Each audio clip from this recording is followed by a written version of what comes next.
Well, hey folks, how y'all doing? Welcome back, and man, in the land of grills. Yeah, we're back. We got a new grill. It's been like a week since we got a new grill. So this is, a lot of these portable pellet grills are really getting popular, and this is another one of these portable pellet grills from a company called Cecarol. And we're going to take a look at it online, show you how much it costs. We're going to go through it, put it together real quickly. We're going to show you all the features of it. This thing's pretty cool. It's actually even got wheels. The first one of this size and type that I've seen that actually has wheels on it. Nice controller. It's got 250 square inches on the inside. Pellet hopper, I believe, is like 13 pounds, and it's exterior from the cooking chamber. I like that. So I'll tell you what, let's take a look at it online, put it together real quick, take a look at a lot of the features inside the grill, fire it up, and do a biscuit test so you can see how accurate it cooks in. Let's see what low is on this, and let's see what hot is.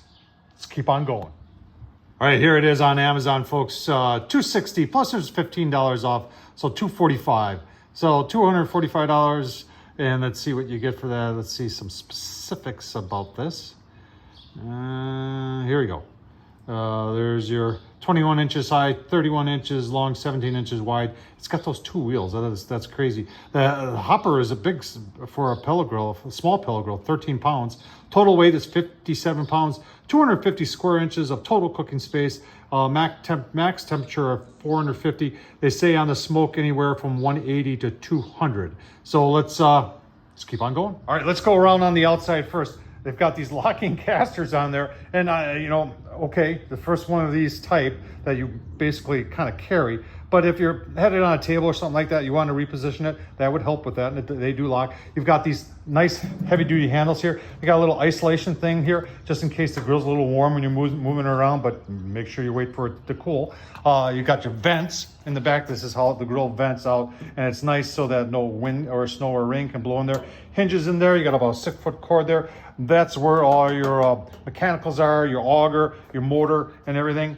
You've got another handle over here, heavy duty.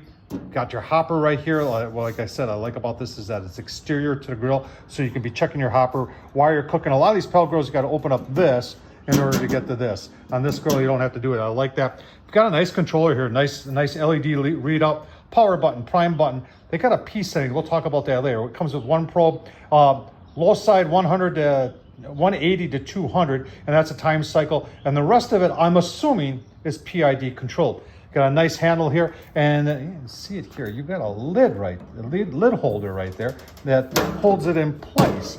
And I actually like that. I think it's pretty cool. Let's take a look at the inside. All right, so take a look at the inside of the pellet hopper. You've got this little thumb screw here. Well, not really a thumb screw. It's just a screw, but it's knurled on the outside. Help hold it in place, and there's your 13-pound pellet hopper storage. Let's take a look in here. Right, on the inside of the grill, you got a top rack here. You got your bottom rack, your main cooking rack. Those are all porcelain coated enamel, very nice. And then you've got your grease tray here, and the important thing about that grease tray is angled, and it takes the grease that way. Right here is your temp probe. This is what tells that controller what the temp is, so it can adjust from there. When we take this out, I want to show you the bottom of it, because there's a little bit of weight here, and I like that because they have reinforced the bottom of this with another box and welded it on, spot welded it on. And what that does is that makes this so it doesn't warp when it gets hot. Now, inside the grill further, this is your burn pot right there. That's a good sized burn pot.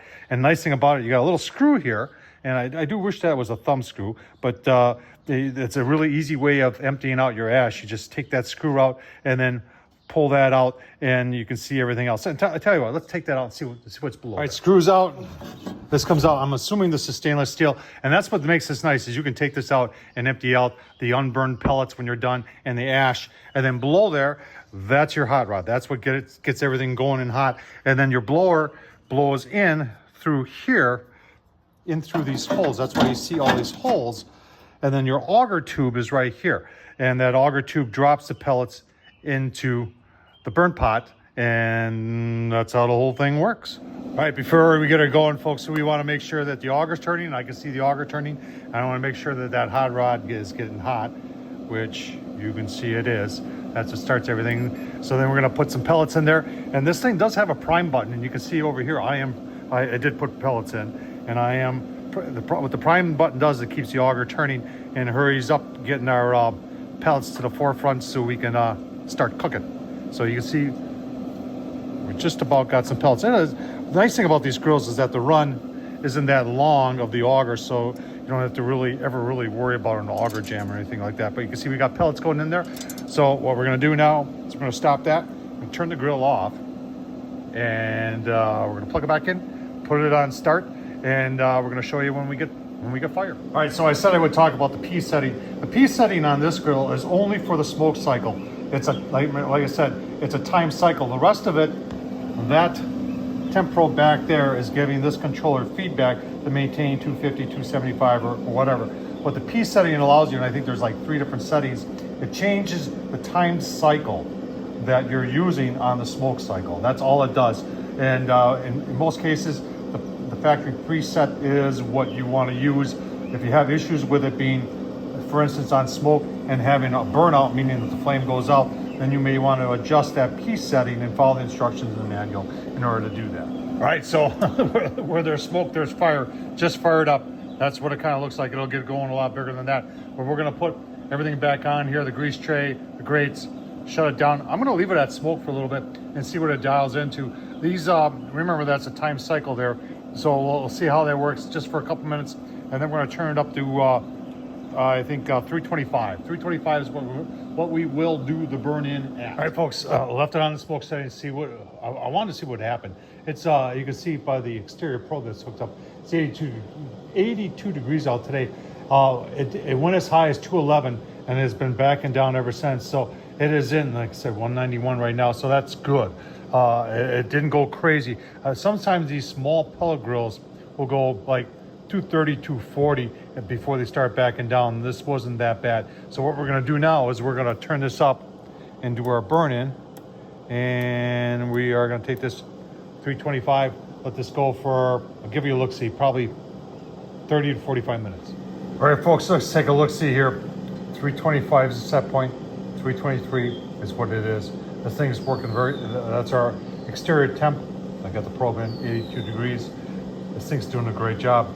I'll tell you what, folks, I lied to you about the biscuits. I'm not going to do biscuits, but I did put my temp pucks in there so everybody can see what the temps are. So let's open it up and see. We got to set at 325. It's just 350 there. And 335 or so there. Now above 375 there. Top shelf 325, 350. So I'll tell you what, it's pretty accurate for a smaller pellet grill. I'll tell you what, I like I like that right there. That's pretty cool. So folks, I'll tell you what, you know, a lot of people can say I never heard of Cecarol before, and I haven't either. But this is a pretty nice pellet grill for portable. Tom Horsman on YouTube, thumbs up, leave a comment. And as always, let me know what you think about this pellet grill. Take care, folks.